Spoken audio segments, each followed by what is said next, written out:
Olá, eu sou a Jussara Coelho e esse é o UFOcast, o videocast, podcast, depende de onde você está me ouvindo, da Universidade Federal de Uberlândia, mostrando a universidade para além de seus muros e os pesquisadores para além de suas pesquisas.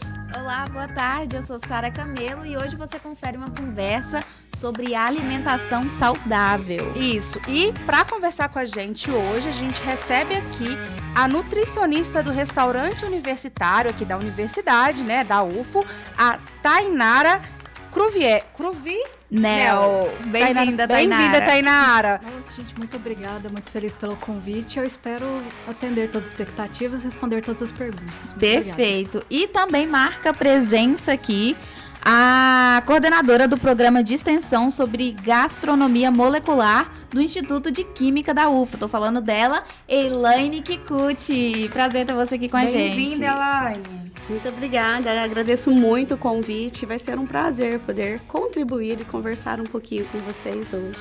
E a gente vai falar aqui, né, nesse episódio também, né, além de nutrição, sobre a química dos alimentos. Também sobre a possibilidade de aliar a alimentação saudável e a praticidade. A gente vai ver se é possível, né?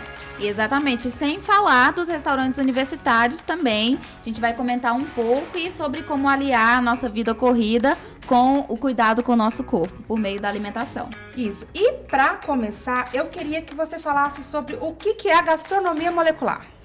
A gastronomia molecular é o estudo dos processos químicos, físicos e biológicos na preparação dos alimentos. Então, na verdade, é estudar como que esses alimentos eles podem ser preparados, as características deles, e a partir daí criar novos métodos, novas técnicas, ou mesmo recriar aquela receita que você tanto ama de uma forma mais saudável, né? E por falar em saudável, eu queria que você explicasse um pouco, Tainara, o que é uma alimentação saudável? É só comer fruta, comer verdura, pode comer um chocolate, um docinho? O que é ser saudável? Então, primeiramente, antes de explicar o que é uma alimentação saudável, nós precisamos entender o que esse conceito traz para a gente. Muito tempo se acreditou que ser saudável era somente a ausência de doenças, ou físicas ou mentais. Porém, com o tempo, percebeu-se que essa classificação ela não atendia a todos os preceitos, visto que o ser humano ele é muito complexo. Não é só a ausência de doenças que vai trazer uma vida feliz para ele. Então, atualmente, a OMS traz que saúde é o total bem-estar físico, mental e social. Então, quando nós utilizamos esses pilares aplicados à alimentação, nós temos que ela precisa respeitar a cultura do indivíduo. Precisa estar inserida no contexto social que ele participa, os alimentos que estão ali, nos povos dele. E também ele precisa ser financeiramente acessível. Ele não pode deixar de comprar uma roupa ou pagar uma conta para poder comer saudável. E é importante ressaltar que não necessariamente comer saudável vai ser mais caro, visto que nós privilegiamos os alimentos naturais e aqueles que são produzidos na região. Além disso, ele precisa ser seguro do ponto de vista higiênico e sanitário. Muitas vezes, durante a colheita ou o transporte, o processamento, eles podem ser fontes de alguma contaminação. Então, quem nunca comeu alguma coisa e depois, sei lá, passou mal, vomitou, teve diarreia? Eu acho que todo mundo já passou por essa experiência, né? Que horror que é. Além de não ser uma experiência muito agradável, ela pode gerar danos à nossa saúde. E ela também precisa ser variada e colorida. Nosso organismo ele necessita de diversos nutrientes que estão presentes em pequenas quantidades no alimento, mas que eles são de suma importância nos processos fisiológicos. E não há atualmente um alimento que sozinho ele supra todas essas necessidades. Então, a partir do consumo de uma alimentação variada, nós conseguimos suprimir esses gaps e conseguimos complementar a alimentação. E ter uma alimentação colorida, ela vai ajudar nessa questão da alimentação ser variada, porque as cores intuitivamente vai trazer a variabilidade. E além disso, a alimentação ela tem essa função visual também, gastronomicamente falando, de ser atrativa para a pessoa. Então, essa questão da alimentação, como você bem já introduziu aí no tema, tem essa questão dos sentidos, do aroma, das cores, do paladar, do tato. Como que a química está presente nessa questão gastronômica? Então, na verdade, a química ela está presente em tudo, né? No ar que respiramos, na água que bebemos, nos sucos, nos alimentos dos mais variados possíveis, de forma vegetal, também na indústria, né? Eu gosto muito de dizer que as pessoas elas culpam a química por tudo, né? Mas nós temos química nos alimentos naturais, né? Então, assim, se você tiver o conhecimento das cores, dos aromas, das texturas, que vão ser produzidas durante o processo de preparação desses alimentos, a gente pode, então, ter uma alimentação saudável e bonita, né? Bem apresentada, né? Então, o que a gente faz na gastronomia molecular é estudar um pouco sobre isso, sobre os aromas, os sabores, até inclusive os mecanismos fisiológicos que nos levam a ter essa sensação do doce, do amargo, Quais são do os azedo. mecanismos fisiológicos? Assim, por que a gente gosta tanto de doce, assim, às vezes? Então, essa preferência, gente, eu tive uma conversa recentemente com um médico e ele disse para mim que a gente fala muito, né, que a diabetes ela é hereditária, né, mas ela disse para mim, aliás, era uma médica, né, a nutróloga, ela disse para mim que a diabetes ela começa na cozinha da nossa avó. Então, na verdade, tem muito mais a ver com o costume do que com algo que esteja relacionado à genética. Então, o que a gente pode tirar disso? O nosso paladar ele é acostumado, né, com certos alimentos que te trazem conforto, né? Então, a gastronomia molecular, ela mostra que, assim, a gente também tem que levar em conta que o ser humano ele é complexo. E além da química, né, de todas as reações químicas que ocorrem, desde o momento que você sente o paladar do doce, né, nas papilas gustativas, isso vai para o seu sistema sensorial e ele começa a ser digerido na boca, passa por todo o sistema digestório, né? Mas existe também uma questão que é psicológica, né, do afeto, do aconchego. Nosso primeiro alimento é o leite materno.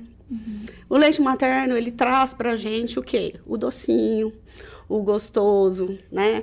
Então, a gente se sente aconchegado. Por isso, o chocolate, né? A hora que você tá... Né? E o chocolate tem outras substâncias químicas que trazem prazer. E que nos dão esse aconchego. Então, eu não sei responder exatamente a tua pergunta, mas assim... Então, as nossas sensações, elas estão ligadas também ao emocional e ao psicológico.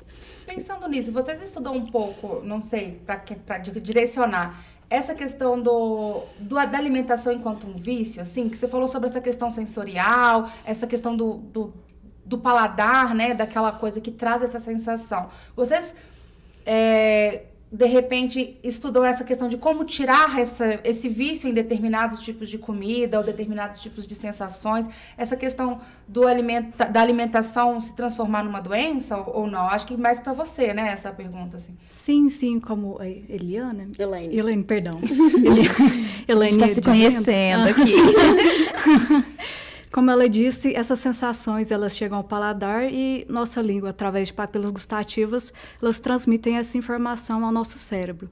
Só que esses alimentos ricos em gordura, açúcar ou sal, eles, além de gerar essa sensação, eles ativam outros mecanismos, que é a liberação de dopamina, que está relacionada à sensação de prazer, sensação de bem-estar. Só que essa sensação é momentânea e o indivíduo ele vai buscar novamente isso.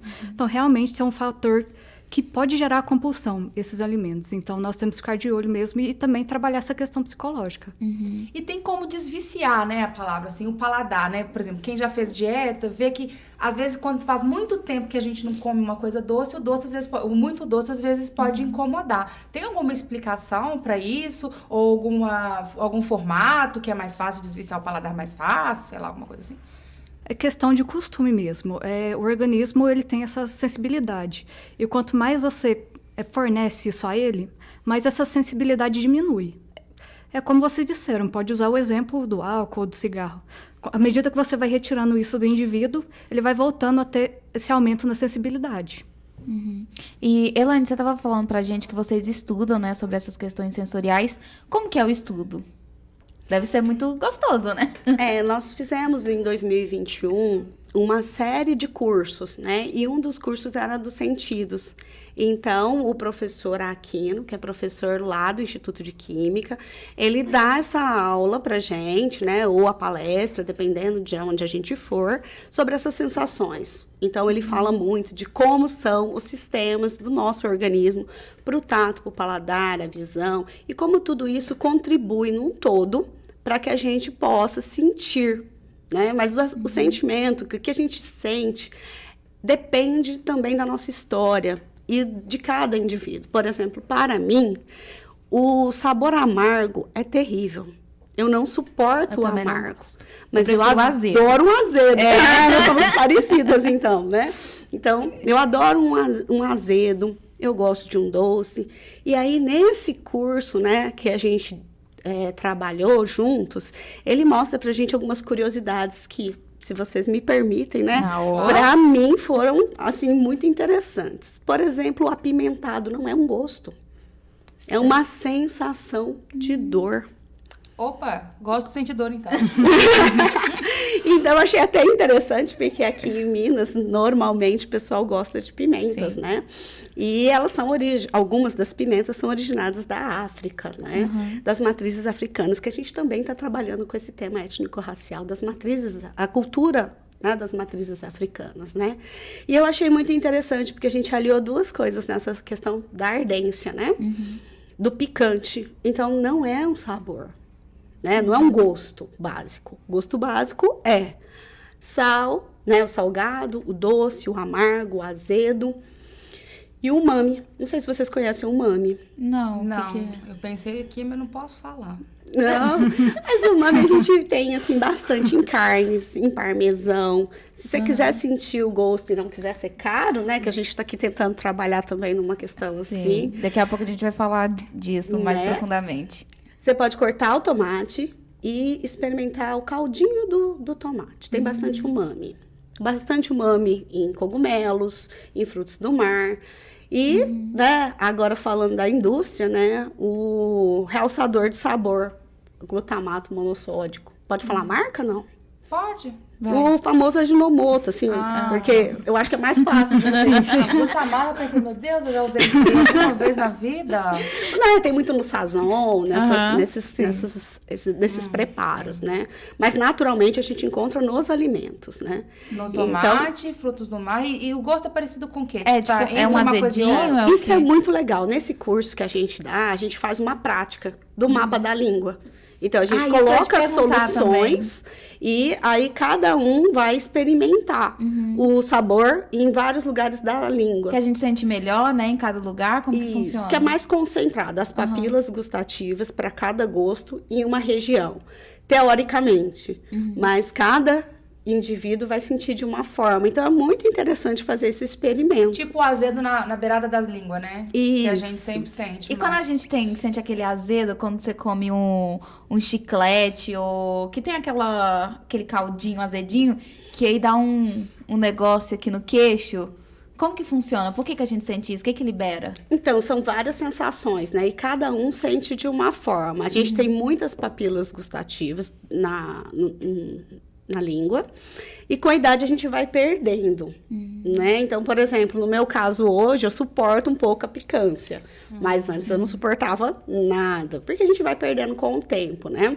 Então, é possível. E aí, eu acho que é a sensação de cada um. Cada um faz o seu mapa da língua e vai contar pra gente o que sentiu e o que achou. E só acontece a hora que a gente fecha a boca, porque precisa de água para que as papilas possam captar. Tem vários tipos de mecanismos, né? Tem um mecanismo de recepção. Então, aí, nesse curso, a gente fala um pouco disso, fala um pouco sobre o olfato, que ele também influencia na sua sensação. Então, se você está gripado, por exemplo, você não sente o sabor. Então, até a gente tem, num dos cursos que a gente deu, a gente fala sobre o açaí. Tem gente que não gosta de açaí. Você não gosta? Você não gosta? Nossa, eu gosto. Não, mas assim, eu gosto daquele açaí com açúcar, né? Aí eu sempre... Não é o açaí, eu sempre brinco com as minhas meninas, eu digo para elas, você precisa pôr Nutella, leite ninho, banana, granola, não sei o quê, para o negócio ficar comível. Mas assim, esse é o meu. Fala aqui pra gente, vocês gostam de açaí? Vamos Polêmica, hein? desmistificar. Mas no meu açaí eu só coloco banana e granola. Só. Mas eu digo assim porque é muito particular a questão do paladar e do olfato, dos sentidos no geral. Então, o que é bom pra mim nem sempre vai ser gostoso pra outra pessoa, né? Nesse sentido que eu estava querendo Ketchup dizer. na pizza, tem gente que mata, Ixi, gente. polêmica, Outra polêmica. Polêmica. Que é muito de Mas- gosto, né? Açaí tem gosto de terra ou tem cheiro de terra? Cheiro. Mas já eu comi sim. terra, aquela música quando eu era criança. Eu não ia me manifestar. Tem um lugar de fala. O que você acha? Você gosta de açaí? terra. Eu gosto, eu gosto. Gente, pra mim Mas é ele é o comer quê? terra. Mas Mas ele é realmente gosto ou é lembra. cheiro de É terra? cheiro de terra. O cheiro lembra um pouco. Mas dá a impressão que eu tô comendo terra. Então é uma coisa que. A é primeira vez que eu super experimentei, eu achei, mas aí depois eu fui me acostumando, mas faz sentido mesmo, é mais o cheiro mesmo que parece com a terra. Então, nós temos um outro experimento que é super legal, é que você corta legumes, por exemplo, coloca em água e a pessoa tampa o nariz. A hora que ela mastiga, ela não sabe se é cebola, Ó.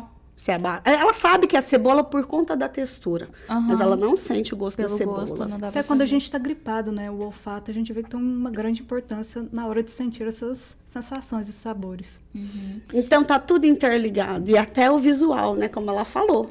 Se você monta um prato todo colorido, ele te chama a atenção. Então, nesse curso a gente fala sobre todos os sentidos. E Você- faz alguns experimentos que eu acho que é bem interessante. A gente podia fazer uns experimentos aqui, né, produção? Quem sabe no Desce o açaí. próximo.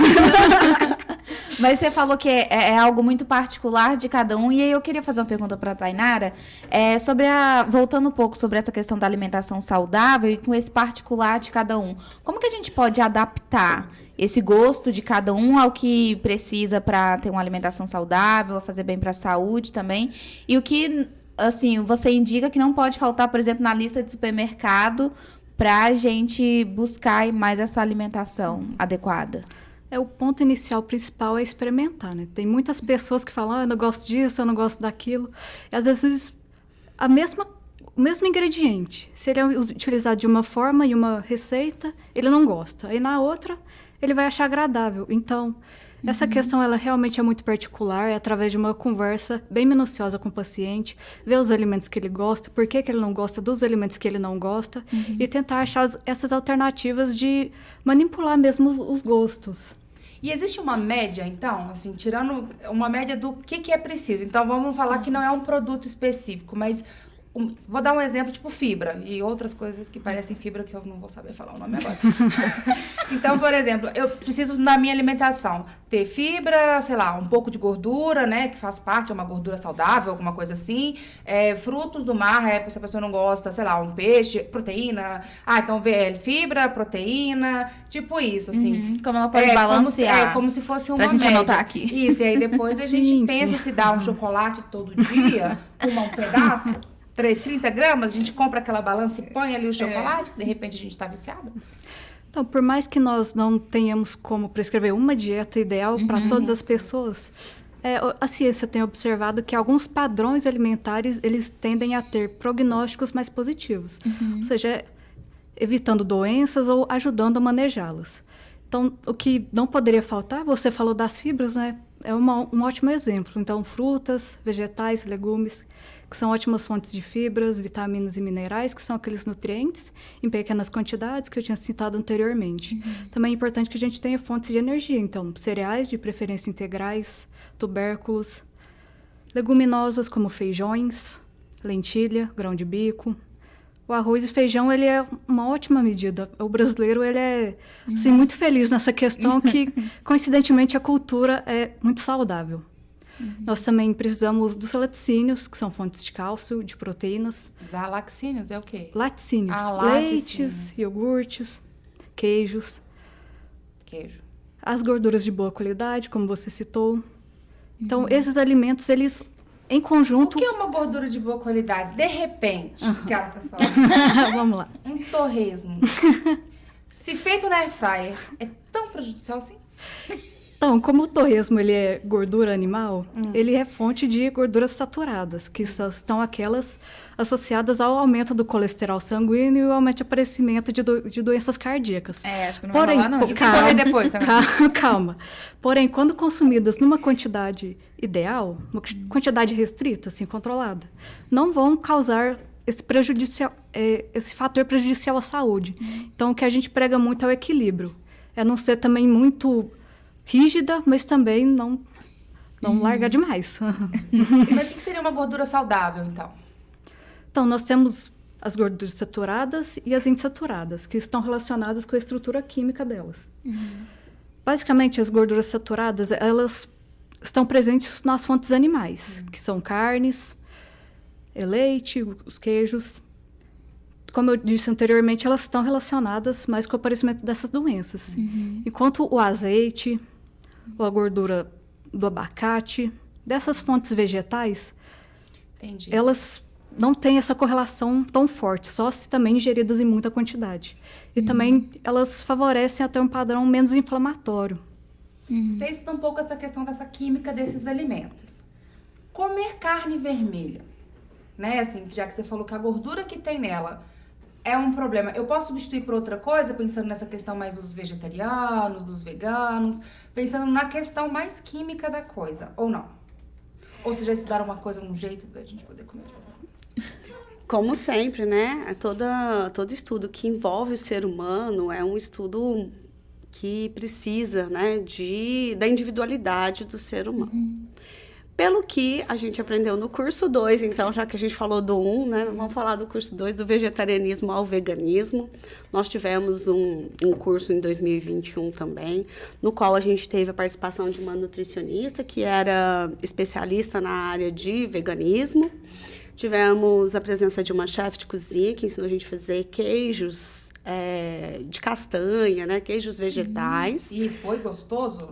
Olha, era online, a gente não pôde experimentar, né? 2021 a gente estava em plena pandemia, né? E era uma chefe de cozinha do Rio de Janeiro. Então, ela tem a receita, se você quiser eu te passo a receita, né? De como se faz.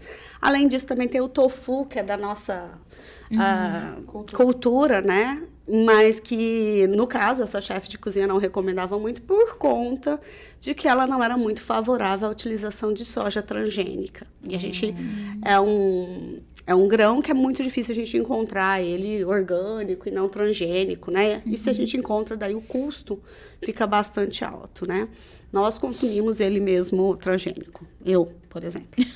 Mas, assim, também seria uma opção, né, de um alimento, né, que teria essa possibilidade. Canastra é ruim? Canastra? O queijo? O queijo canastra é um queijo mais... É tipo menos queijo curado, né? É um isso. queijo mais fresco, o canastra. Ah, sim. Então, ele é mais reduzido em gorduras? Ué, esse que Eu não sei. vocês não... Gente do céu, de Minas Gerais que vocês têm. O queijo da canastra, pelo que eu sei, ele tem um fungo, né? E ele tem um sabor característico que, particularmente, eu gosto muito. Vou dizer que eu não estudei ele, porque eu já estava falando do veganismo só porque eu conheci um pouco sobre essas gorduras, né? O tofu é vegano? Sim. Ele é feito a partir do leite de soja. Inclusive, se vocês quiserem, tem a receita lá no nosso Instagram, no @gastronomiaufo. A produção coloca aí, ó, o Instagram, o arroba deles, por favor. Mas pode falar também. Então, lá a gente tem a receita e um pouquinho da química por trás disso. Então, a gente utiliza a soja para fazer o leite de soja. A partir do leite de soja, a gente faz a coagulação.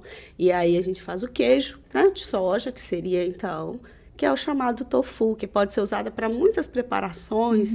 E agora, com a questão assim, mais em alta, eu acho, do veganismo, então você pode utilizar ele para fazer várias preparações. Na cultura japonesa, a gente usa muito comer o tofu, colocar em sopas, fazer o inarizushi, que eu acho que vocês não conhecem, né? Porque hoje, né, o fast food, ele põe muito sushis, né? O inarizushi, ele seria... como se fosse uma capinha feita de tofu. Ele é tratado, né, tal, ele tem todo um preparo. Dentro dele você coloca o arroz do sushi. Ele fica tipo um envelopinho assim, né, Renata? Eu não sei porque eu falei disso, porque eu não sei explicar. Mas aqui é uma comida que vocês não vão ver nos restaurantes de fast food de comida japonesa, que a gente sempre a gente diz. vê o quê? Com Doritos em cima. Bem japonês. Um Doritos ali, uma couve. Se você chamar um japonês para comer comida japonesa no Brasil, ele não consegue. Muito cream cheese, muitas coisas que não são da cultura, né? Então, esse seria um bem da cultura mesmo, que eu comecei a falar do tofu, eu me lembrei dessas comidas que são feitas. E é bastante interessante, porque o bagaço, né? Você faz o leite, sobra aquele bagaço, né? E a gente está trabalhando também com uma questão de aproveitamento integral dos alimentos. Então, esse bagaço... Isso é também da gastronomia molecular? Sim. A A gente também faz um estudo a respeito disso e seria o tema para o próximo ano, 2023, se a gente conseguir aprovar o projeto no edital. A gente vai trabalhar com essa área mais assim de aproveitamento integral dos alimentos. Então, aquele bagaço a gente também poderia estar utilizando.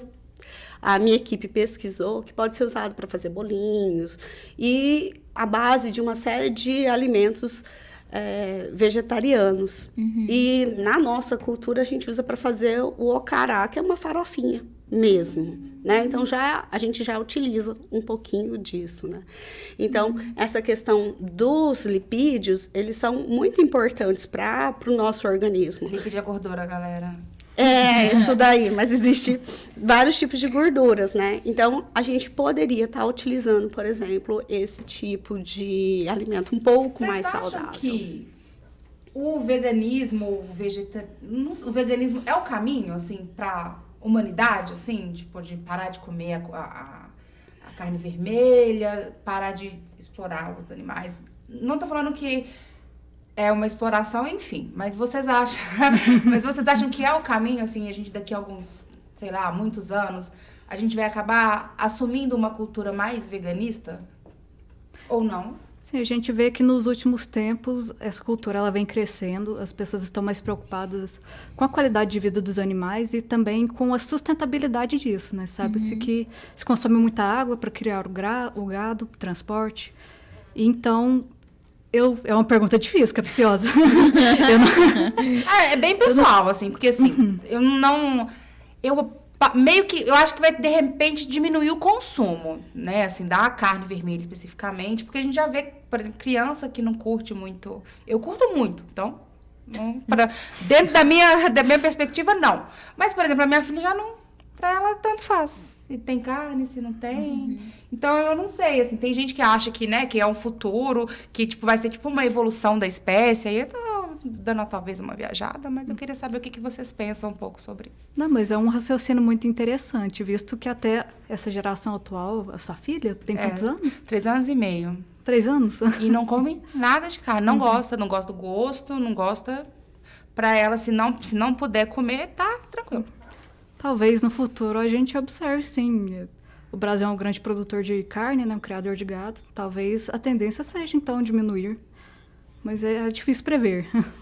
Eu acho que existe uma tendência, assim, pelo que eu tenho percebido nesses últimos anos, na minha convivência pessoal, eu tenho conhecido muita gente que tem se tornado ou vegetariano, ou ovo-lacto vegetariano, ou vegano, né? Então, assim, muito por essa preocupação e, às vezes, por conta do próprio paladar. E antes, né, eu acho que a gente também tinha um pouco de preconceito. Eu falo sobre a minha pessoa.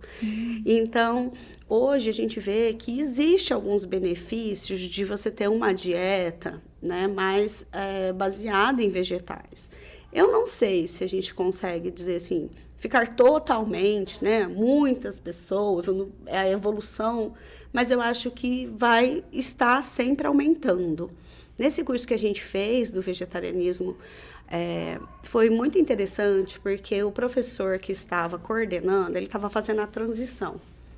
E ele estudou, ele tinha alguns embasamentos de pesquisa científica, dizendo sobre a carga que vem junto com a proteína animal e a proteína vegetal, Então, que se é necessário, óbvio, né, ter um acompanhamento nutricional e tal, e ele estava interessado nessa transição. Então, era um dos motivos que ele estava coordenando o curso. Então, a professora do IFTM de Tuiutaba, o professor Eduardo, e ele chamou, então, a nutricionista para a gente poder conversar um pouquinho sobre isso, né? E numa esfera, assim, que existe até um movimento, que é a Segunda Sem Carne. Não sei se você já ouviu falar. Já. Que é para quem está começando a entrar nesse universo, né? Então, eu acho muito interessante que pode ser, sim, uma possibilidade de evolução. Muitos dos meus alunos, parte da nossa equipe, são vegetarianos ou veganos, e alguns consomem leite, né, e ovo, mas poucos comem carne hoje em dia. Ou pelo menos tem bastante gente, eu tenho amigos né? que, por exemplo, que de repente não gostam do gosto da carne mais, acham o gosto ruim mesmo, assim, né? E depois de um tempo, não é nem uma questão tão filosófica. De repente, não gostou mais Só por gosto, do né? gosto da carne, não sei, às vezes tem uma carga de alguma coisa que leu, né? E às vezes internalizou. Mas eu fiquei só com uma dúvida. Você falou que era vegetariano lactus? Ovo lacto vegetariano, ovo lacto. que come Agora entendi. ovo e leite, né? Leite, mas não come E vegetais, não come carne de nenhuma espécie. E Tainara? Nem frango, nem peixe, né? Só Só ovos e e leite. Tainara, os restaurantes universitários, eles contemplam, né, esses alunos que têm esse tipo de alimentação, os vegetarianos e os veganos. O que vocês têm no cardápio? Sim. Ambas as refeições, almoço e jantar, é oferecida a opção proteica com carne e a opção vegetariana. Os pratos, eles são baseados ou em soja, ou em leguminosas, ou em legumes, ou em ovos. Então, nosso termo de referência, que é aquele documento que ele determina como a prestação de serviço ela precisa ser feita no contrato, ele separa em quantas vezes por mês durante a semana. Entendi. E uma das preocupações também com essa questão do vegetarianismo e do veganismo é a questão da vitamina B12, né? Explica um pouco pra gente onde ela é encontrada e como a gente pode fazer essa adaptação, né? Sempre com acompanhamento de um profissional, claro. Sim. É importante ficar atento com a vitamina B12, visto que ela só é proveniente de fontes de origem animal. Estima-se que, atualmente, por volta de 50% a 60% dos vegetarianos eles têm alguma deficiência de B12. E pode acarretar alguns problemas de saúde, visto que ela está relacionada com a produção de mielina e a produção das hemácias, que são as células vermelhas que transportam oxigênio no sangue. Então, pode causar falta de memória ou confusão mental, ainda palidez, cansaço por causa da anemia. Já tá me descrevendo. E é que você come carne, né? Eu como carne passada. Mas em quais alimentos a gente pode, assim... Não que ela só é encontrada em alimentos de origem animal, né? Então, como a gente pode fazer essa transição? Para vegetarianos que comem ovos e leite, a gente precisa de uma atenção maior para esses alimentos. Agora, para os que consomem, que são vegetarianos estritos, aí é necessário fazer a suplementação. Ou através da medicação, ou através de algum alimento fortificado. Não sei se vocês já viram leite de soja. Esses produtos, eles estão, assim, aumentando sua popularidade, visto que também está aumentando esse público. Então, existem, por exemplo, alimentos que eu posso encontrar B12 porque eles são fortificados no sentido de mais vitaminas nesses alimentos, não é isso? Quer dizer assim, normalmente na natureza ele não teria esse nutriente. Só que a indústria vai lá e coloca para fortificar. Que é a sua área. Exatamente. São os aditivos, né, que são colocados. Da vitamina B12 eu não conhecia, mas, por exemplo, o sal nosso é iodado. Por quê? Ele é um aditivo que é necessário porque o brasileiro consome pouco peixe.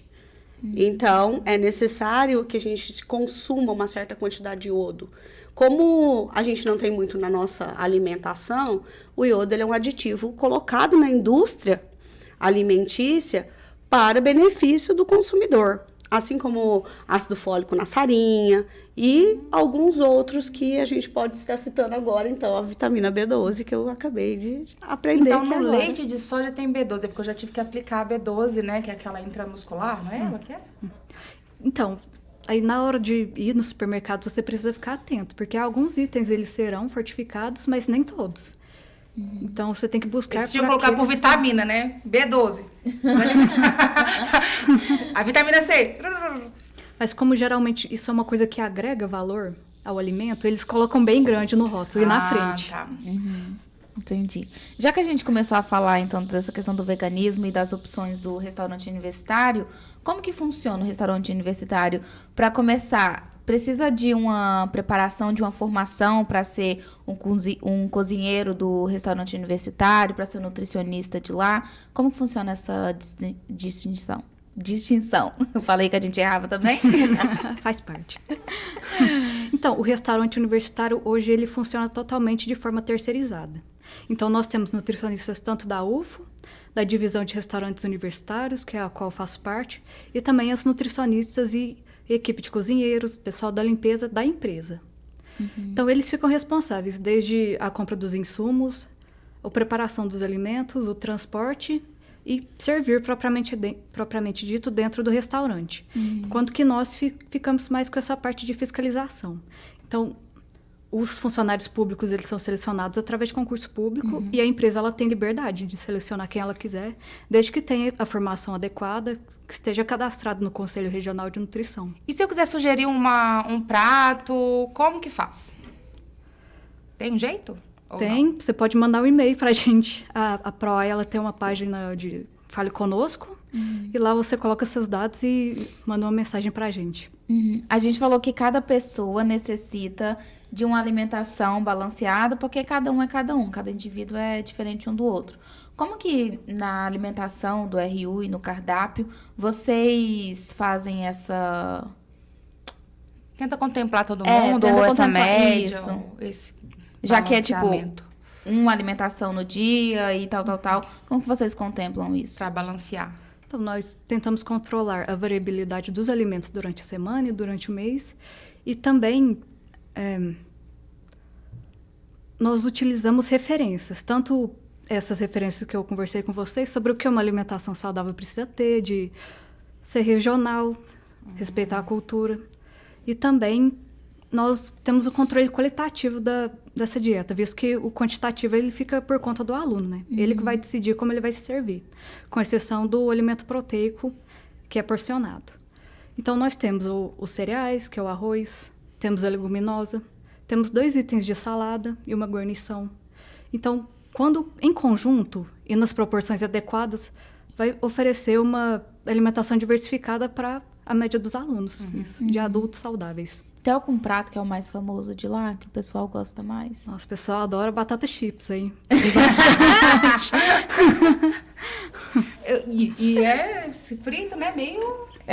Ninguém gosta de coisa muito saudável, tô brincando. Então, Gosta sim, a gente às vezes gosta de um tomate. por falar nisso, de gostar de coisa saudável e não sentir muito gosto das coisas que são mais naturais, como que a química explica isso no mundo que a gente tá, dos industrializados e tudo mais? Você falou das papilas gustativas, elas tendem a sentir mais esses gostos mais fortes, assim, com o tempo? Ou como é que é? Acho que, na verdade, a gente acostuma. É tudo um costume. E a gente se acostuma por coisas que são, como se diz, aguçado, né? Então, por exemplo, uma batatinha frita, por exemplo, vocês acabaram de falar das chips, né? É algo que preenche a gente de sensações, né? E se você come muito daquele alimento, você se acostuma com ele, né? E você vai querer mais dele, como a gente falou anteriormente, né? As papilas gustativas, a gente vai perdendo ela com o tempo. Então, a gente vai sentindo sabores diferentes com o tempo, dependendo do preparo, dependendo da forma, dependendo do que você gosta, né? Então, o que a gente vê, eu entendo nesse caso, é muito mais uma questão de costume, né? Então, o fast food, ele tem todo um apelo visual, tem um apelo, assim, do sabor mesmo, mas é um sabor viciante. Não necessariamente que ele é gostoso. Muitas vezes eu acredito que quando a gente faz uma dieta, a gente precisa limpar o paladar, para que a gente possa sentir os sabores dos alimentos. Pelo menos é o que eu tenho visto. Quando eu vou numa nutróloga, numa nutricionista, a gente tem que se reeducar. Então, para sentir o sabor dos alimentos. Como você falou, se a gente faz dieta por muito tempo, a gente não volta a comer o doce da mesma forma, né? Então, você ficar assim, vamos supor, uns 7 meses sem comer nada de doce, quando você vai comer um brigadeiro, a sensação não é boa. Mas, às vezes, a gente insiste. É lógico, né? É um brigadeiro. Já foi bom uma vez, não é possível? Eu digo porque eu já passei por isso. Hoje eu não consigo comer mais um brigadeiro, eu comi uma panela de brigadeiro. Meus pêsames. Hoje eu não consigo comer mais um brigadeiro, para vocês terem uma ideia, porque meu paladar mudou com o tempo, né? E com o treinamento. Não vou dizer que eu não gosto de um doce, eu gosto, mas hoje eu prefiro um mousse de limão, uma coisa que não é tão doce como um Mas o docinho. azedinho. Mas é tão azedo, assim, eu tenho às vezes essa impressão. Ele limpa o paladar? Existe alguma coisa que dá uma limpada, assim, no paladar? Então, sei lá, tomar um suco de limão todo dia ajuda a tirar essa, sei lá, essa coisa da cabeça? Eu não sei. Tipo, tem algum produto base, Pra um gente alimento começar base essa pra... limpeza?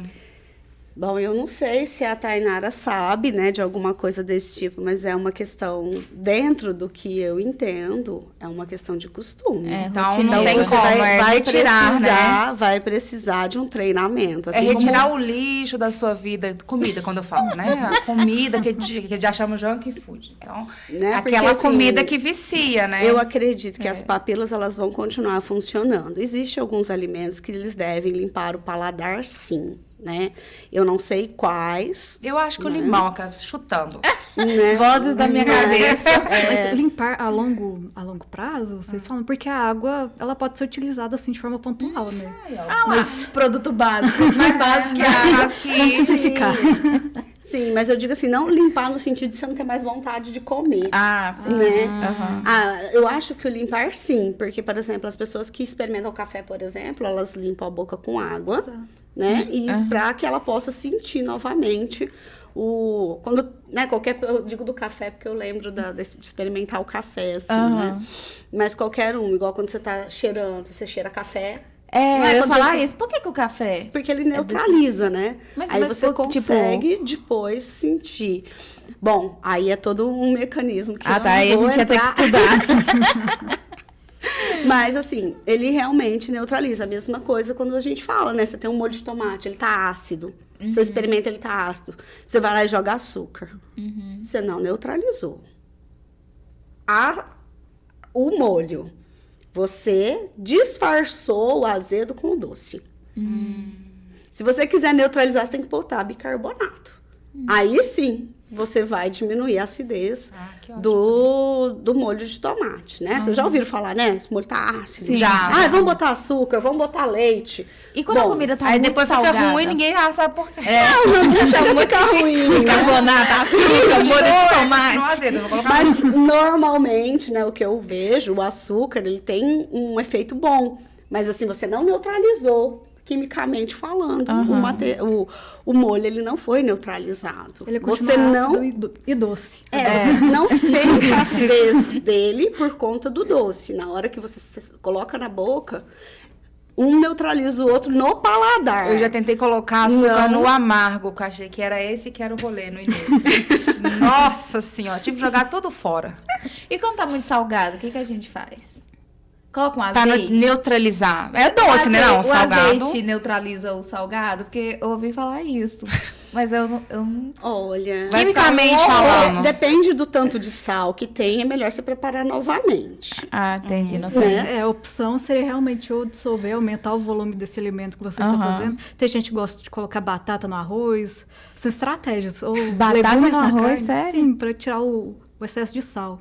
Mas questão de neutralizar mesmo. Não tem como, né? Eu Não tem acho como. assim, você pode pôr um pouquinho de açúcar. Por isso que depende do quanto de sal que entendi. tem. Ah, tá. Né? Então, por exemplo, dependendo do que for, você põe um pouquinho de açúcar. Por exemplo, nas comidas que a gente faz, como sempre, molho de yakisoba, essas coisas, a gente põe shoyu, que é muito salgado. É você shoyu bota um que pouquinho. Shoyu ou shoyu, eu também não sei. Ah, tá. Então, não, pra mim é eu só falei shoyu. Eu falei shoyu. errei também a vida toda. Não sei se é shoyu, se é shoyu. Não sei se a Tainara vai chegar nessa, Não, nessa você me esfera. apertou agora. Mas eu não tenho preconceito nenhum, mas eu digo assim, a gente coloca uma quantidade e aquele molho é muito salgado. E normalmente a gente coloca um pouquinho de açúcar. Mas sempre vai ter uma questão que é a seguinte, depende do quanto de sal que tem. A gente pode diluir para diminuir o sal.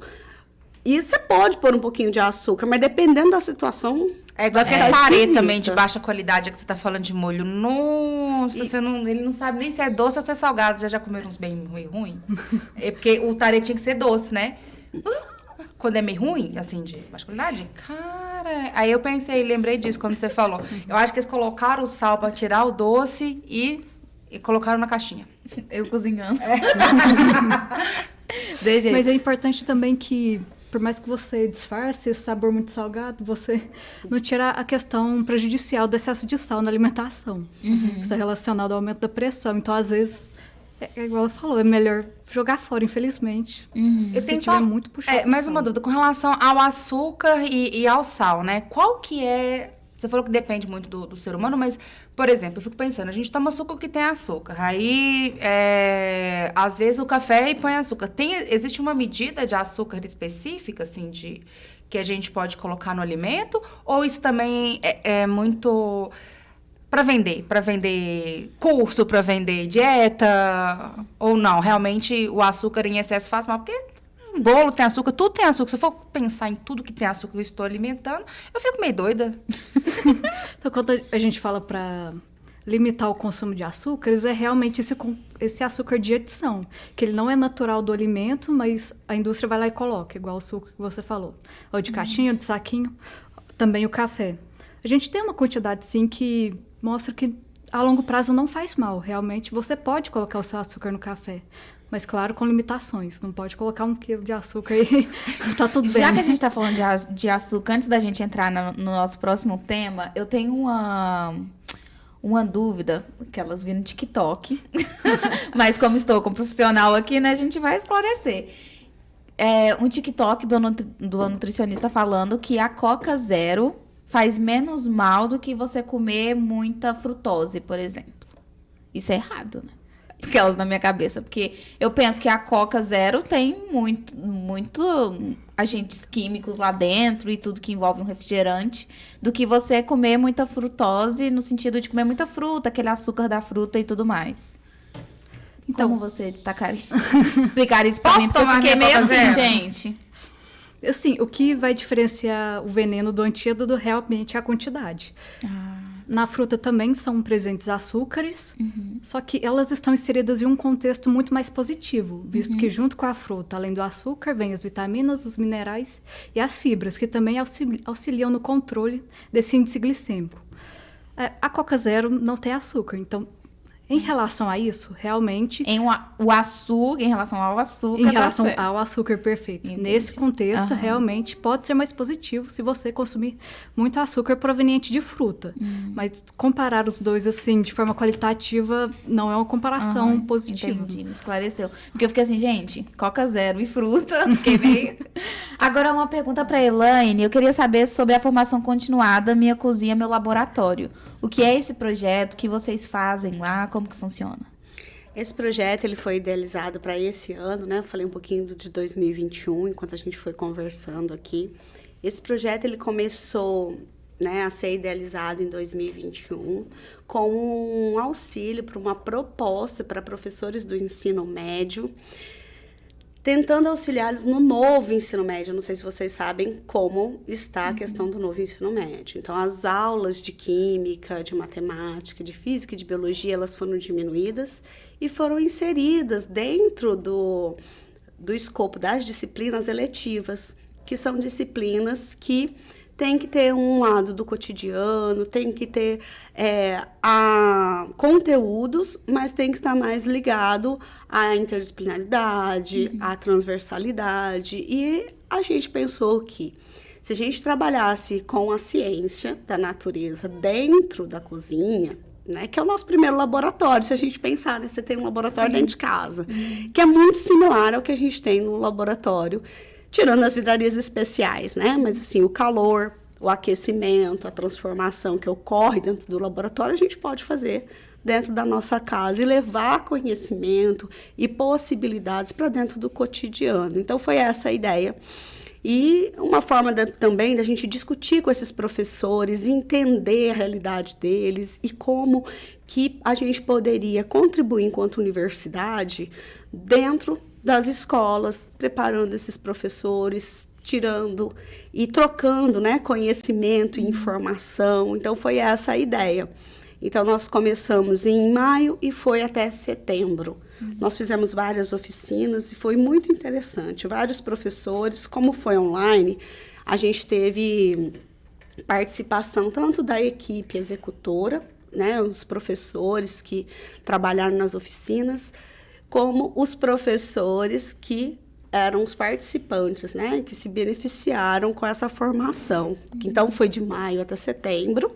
E a gente teve oficinas dos sentidos, sobre digestão, carboidratos e os aditivos, que a gente falou aqui um pouquinho, os lipídios, proteínas, prática de gastronomia na escola, então a gente tinha uma professora de gastronomia, fermentação e na confeitaria, física na cozinha, foi a primeira vez que a gente teve físicos, né, no nosso projeto, foi muito interessante.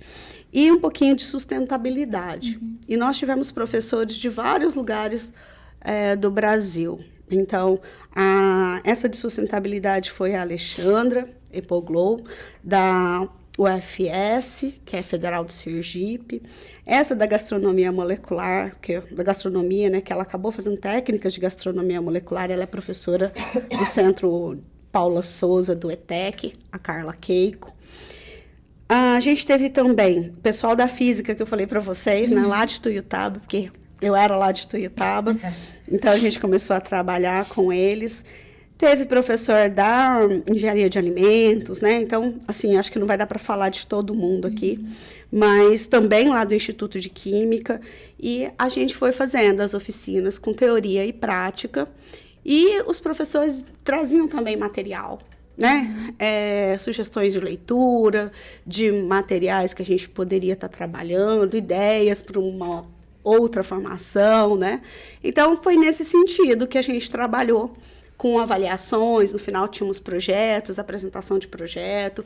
Foi um trabalho bem interessante, assim. E como foi online, a gente tinha um público bem diferenciado, né? Então, tinha muita gente do Rio de Janeiro, do Mato Grosso, mesmo aqui de Uberlândia, a gente também tinha, mas não foi muito restrito a Uberlândia, né? Então, foi uma coisa bastante interessante, né? Acho que a gente conseguiu contribuir um pouco e aprender bastante. E falando sobre, assim, essa questão de aprender e dos estudantes, a gente fica pensando muito sobre como que se dá essa alimentação? Eu não sei se vocês discutiram um pouco essa alimentação um pouco mais prática, assim. O que vocês, nesse módulo ou num próximo, eu também queria ver com você, a gente, enquanto estudante, né, às vezes não tem muito tempo para ter essa alimentação saudável. Então, a gente tem que sempre pensar nesses contextos na hora de passar uma dieta ou na hora de se alimentar. Qual que seria uma forma da gente conseguir se alimentar rápido e saudável? Acredito que a ferramenta principal, ela seria o planejamento. Você, ao iniciar sua semana, já sabendo o que você vai comer, onde você vai comprar, o que você vai preparar, o tempo que isso vai levar, se você vai precisar resfriar ou colocar no micro-ondas. Enfim, o planejamento é a questão central disso tudo. E até ajuda a gente a não, entre aspas, fugir da dieta. E nessa questão física e química, o micro-ondas vale ou não vale? Polêmica. Super polêmica essa. Como cientista, eu sou defensora do micro-ondas. Na verdade, o que você tem de diferente? A forma de aquecer o alimento. Quando você coloca uma panela no fogo, o que acontece? Você tem uma fonte de calor e o calor, ele é espalhado pela panela e o alimento, ele vai cozinhar. E vai ser, então, um aquecimento por convecção. No micro-ondas, o que acontece lá dentro? São incididas ondas de micro-ondas e o aquecimento do alimento é feito pela mudança, né? Então, que a água, ela é um dipolo e ela começa a mudar muito rapidamente por conta das ondas que são incididas lá. Isso é tão rápido que aquece o alimento. Então, o alimento, ele aquece de dentro para fora. Aí qual que é o nome disso? Um é convecção, esse tem Esse é por agitação mesmo. agitação. Né? Então, o que, que acontece? Por agitação térmica. Então, por as moléculas, imagina quantas moléculas de água tem dentro do alimento. Tanto que você não pode colocar algo que não tenha água, não vai cozinhar, né? E algo que tenha uma casquinha por fora, precisa ser furada. Uma batata, por exemplo, se você colocar ela lá e não furar a casquinha, ela vai explodir. Ou pode explodir. Eles né? fizeram também uma vez, como falam no TikTok, com a água, né? Que às vezes a água fica lá, se não mexer ou colocar alguma coisa dentro, na hora que você vai pôr alguma coisa na água, Exatamente. Por quê? A perturbação que ocorre ali é muito pequena, é nível molecular. Então, o que, que acontece? A água superaquece. Ela chega a uma temperatura mais alta do que a temperatura de ebulição. Qualquer perturbação, o líquido vai ebulir. E na hora, ele vai ebulir com muita força. Então, vai espirrar e vai queimar. Interessante. Então, o que, que é importante? Vai fazer um chá? Coloca o saquinho, porque dentro do saquinho vai sair bolhas. Isso não vai acontecer. A gente faz a mesma coisa no laboratório. Quando a gente faz uma destilação, a gente coloca caquinhos de porcelana. Ou agita, para que não aconteça aumentar a temperatura, superaquecimento. Né? Então, isso acontece mesmo, porque a forma de aquecer é diferente. Lá no seu fogão, vai aparecer as bolhas e vai ebulir normalmente. Né? Mas no micro-ondas o aquecimento é desta forma, né? De acordo com a movimentação ali dentro. Então, na verdade, o alimento ele vai cozinhar, ele vai aquecer, e eu não sei se ele aquecido desta forma, ele vai ter propriedades que vão ser ruins para a tua saúde. Ele vai ter, sim, uma textura diferente, um sabor diferente, porque ele foi aquecido de forma diferente. Você está acostumada a comer a sua comida feita com outra fonte de aquecimento. a mesma coisa com a air fryer, né? Se você frita a batata... Frita não, põe uma outra coisa que é mais fácil. Uma carne que você faz na grelha e não põe nada. E faz na air fryer e não põe nada. O gosto é diferente, né? Porque a forma de aquecimento é diferente. Então, esse alimento, aquece, então, faz ele vai diferença no desnaturar de forma diferente. Então, por exemplo, a gente tem lá no nosso Instagram também duas receitas. A de suspiro convencional, no qual as proteínas são desnaturadas por agitação mecânica, né? A gente bate na batedeira e faz o suspiro normal. E o suspiro de micro-ondas, que é chamado de suspiro molecular. No suspiro de micro-ondas, não se bate clara e neve. A gente pega a clara, faz massinha com açúcar, e aí depois a gente coloca no micro-ondas, ele expande dentro do micro-ondas. E a Porque eles pessoa fazem assim, contra o micro-ondas, a praticidade em forma... Aquele negócio de bater, aquele A negócio ciência ali, aprovou o micro-ondas. Exato. Podem usar. Bora usar, gente. Então, assim, eu não vejo ainda, né? Eu não estudei o suficiente, eu não vi evidências de que o alimento, ele deteriora ou ele tem alguma característica ruim. O sabor vai ser diferente, a textura vai ser diferente. Então, esse suspiro de micro-ondas, ele é diferente. Ele tem um sabor diferente. Quem participou do mini curso da 7ª semana da Química pôde experimentar e saber como é, porque foi a primeira vez que a gente fez alguma coisa presencial, né? Então, esse suspiro de micro-ondas tem a receita lá no... E é muito fácil, as minhas meninas gostam, fazem em casa. No Instagram Vou vai estar aqui tentar. na tela pra Vou tentar vocês. e vou te mandar uma mensagem. E depois você vê. Agora, eu gostaria de saber se a Tainá sabe sobre isso, né? Se a Tainara sabe sobre o micro-ondas, porque eu não fiz um estudo a respeito disso. O que eu entendo é que o funcionamento do aquecimento vai ser diferente. Tá autorizado? Mas é isso mesmo, você ia questionar sobre a segurança desse alimento, né? E eles fizeram realmente a comparação do alimento feito no micro-ondas e o alimento feito da forma tradicional, no fogão. E eles observaram que não houve uma perda de nutrientes. Porque a perda ela está mais relacionada à quantidade de água que você usa e à temperatura que você usa, quando é muito elevada. Então, realmente, o micro-ondas ele tem todos esses fatores positivos e não prejudica o alimento. A gente, infelizmente, já está terminando o nosso bate-papo aqui. Poderíamos ficar mais um tempão, que não foi nem metade do roteiro. Mas eu queria agradecer a participação de vocês, esclarecendo as nossas dúvidas e ajudando também a gente a ter uma alimentação mais saudável e consciente também, né? Então, deixo aqui um espaço para vocês se despedirem, dar o seu recado final pro pessoal que está assistindo a gente. Quem primeiro? Então, pode ser eu, então, né? Quer tirar do Zoom? Eu que agradeço, né, a oportunidade de poder estar aqui conversando com vocês, falar um pouco do nosso projeto, divulgar, né? Hoje a gente está muito no Instagram, até que o nosso projeto seja aprovado, a gente consiga fazer algumas coisas presenciais. Então, assim, quem quiser dar uma olhada lá no Instagram, a gente tem algumas receitas também com as técnicas de gastronomia molecular, que todo mundo olha. Hoje em dia tem bar molecular, tem hamburgueria molecular, e é bem interessante, né? Mas, assim, a gastronomia molecular, ela está no estudo, né? E a aplicação delas chega nesses pratos, né? Cheio de fumaça. A gente está querendo fazer, né? Assim que a gente conseguiu o financiamento. Mas a gente já Chama fez a gente. alguns. Inclusive, é um dos vídeos mais, assim, visualizados nosso lá, que foi a Semana da Química, que a gente conseguiu fazer algumas esferinhas, né? Que a gente não conseguiu falar aqui da esferificação, né? Então, Eu vi no Masterchef. aqueles bubotia que tem no shopping. Sei. Então, é parecido Ai, com que aquilo legal. que a gente fez, mas a gente fez com refrigerante, não podia fazer bebida alcoólica na universidade, né, gente? Então, né? mas vocês podem, né, Aquelas. testar. A gente teve o apoio da Gastronomy Lab, onde a gente compra os ingredientes, né?